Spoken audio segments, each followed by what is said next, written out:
We're here, Geoffrey. You go and put the kettle on. I'll answer the door. Yes, dear. Now tell me again about your parents. What does your father do? I've told you before.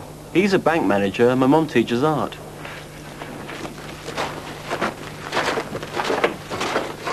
Hello. Hello, Mum. This is Paula. It's lovely to meet you. We've heard so much about you. I'm very pleased to meet you, Mrs. Evans. Please call me Janet. Come in, come in.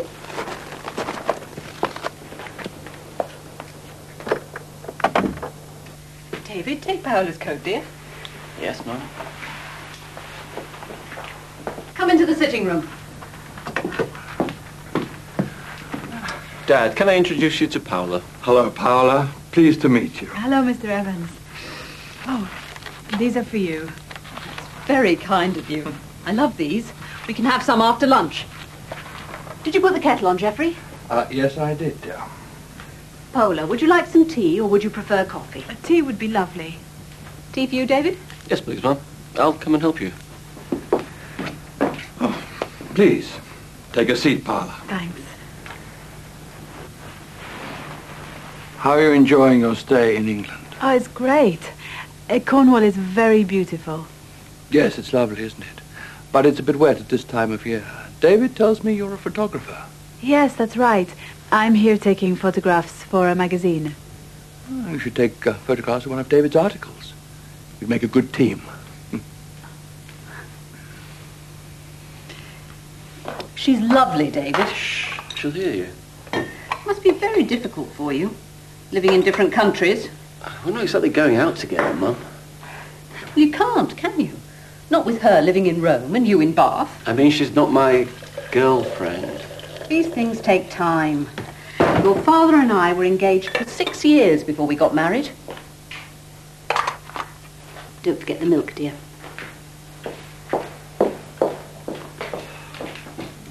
And you live in Rome, don't you, Paula? Yes, that's right. Yes, Janet and I went there on our honeymoon. That was a long time ago. 30 years ago in May. We might go there again for our anniversary, mightn't we, Geoffrey? If you do, you must come and see me. I can show you around. That would be lovely. Your English is very good, Paula. Thank you. I go to evening classes in Rome. And, of course, I practice on David. Doesn't David speak to you in Italian, then? Not very much. Oh, David. And you studied it for years at school? For 2 years? Well, I would speak Italian, but Paola's English is so good. I spoke Italian when I was in Italy at Easter. He did. He tried very hard. He had to. Most of my friends don't speak much English. How long are you here for, Paula? I have to go back to Italy the day after tomorrow. Oh, what a shame.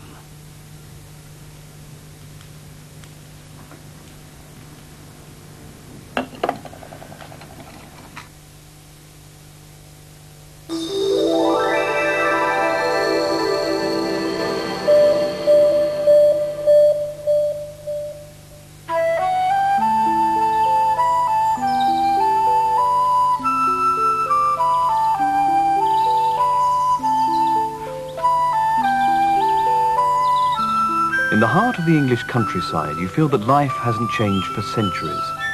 Here it is quiet and peaceful.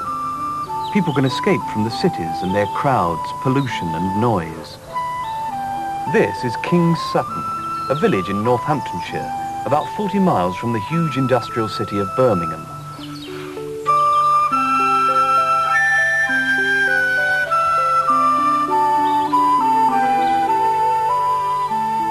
Many of the houses in the centre of the village are 300 or 400 years old. This square certainly hasn't changed much. For centuries, this was the whole village. At the end of the square stands the church of St. Peter and St. Paul.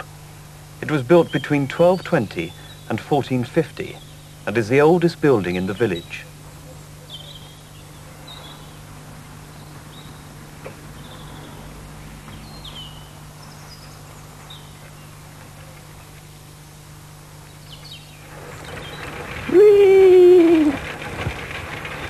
But life here has changed a lot, and most of the changes have happened during this century.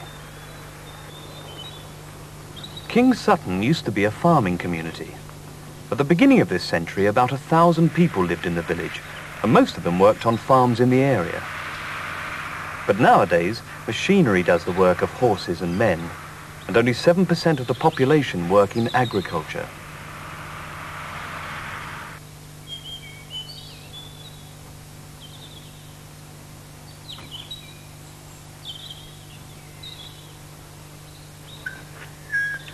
In the past, the villagers rarely travelled outside the village.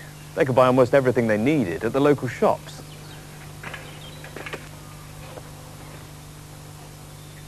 Morning.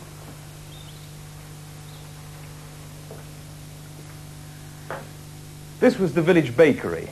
The baker used to make bread for the whole village, but I don't think any bread has been made here recently. Elsie Merry was born in the village and has lived here all her life. Her father was the village baker. Elsie, when did your father open the bakery? He came to the bakery in 1915. He's always been a bakery from 1802, but he came in 1915 Yes. during the First World War. Was it hard work baking bread? Very hard work, yes, up at 5 o'clock in the morning, 3 o'clock on Saturday morning, always. So when did the bakery close? 2 years ago, 2 years after Easter. Many of the other shops have closed too. That's strange because there are now 2,000 people living here. The population has doubled since 1945. And the village is much bigger. New housing estates have been built for the newcomers. But not many of the people who live in these houses work in the village. You see, King Sutton isn't a self-sufficient community anymore. The villagers work in nearby towns, and they do most of their shopping there too, in large supermarkets. How do they get there? Not by bicycle, but by car and train.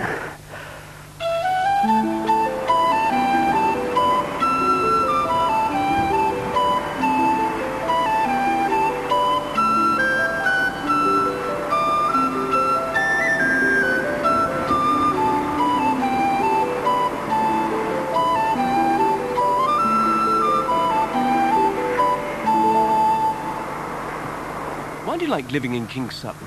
It's friendly, it has good facilities, good communication, it's just a good community. I like the people mostly, and quite a bit goes on, so it's quite interesting, and it's reasonably peaceful. I like the village life. I've always lived here. I like the community life. The only thing I don't like is that everybody knows your business. Well, I like it living here better than living anywhere else, really. If you lived in a town, do you think life would be better? Well, I don't think life would be better because there'd be a lot more noise and danger and stuff like that. Well, you could go to the cinema, you could go swimming, and there'd be better sports facilities. I think there'd be more to do and probably more people. We came here because we didn't want to be in a town, we wanted to be in a village. A new motorway between London and Birmingham was completed in 1992, and it passes close to the village. How does this affect village life?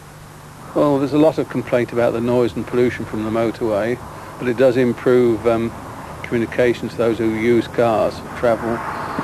And a lot of them work in London, so they can commute quite easily down there now, providing there are no traffic jams. So is life in King Sutton better than it was in the past, or worse? Well, it's better in the sense that we have gas, water, electricity and main drainage, so life for most people is more comfortable. The village has doubled in size, but the trouble is that most of the new residents don't work in the village, so they're commuters. So we've lost a lot of the community spirit which used to exist. It's still quite strong, though. It's still quite strong, especially amongst the older people. Life in King Sutton has changed a lot during this century. If more and more people move out of the cities, the village will continue to change. But let's hope that here at the heart of King Sutton, there will always be peace and quiet.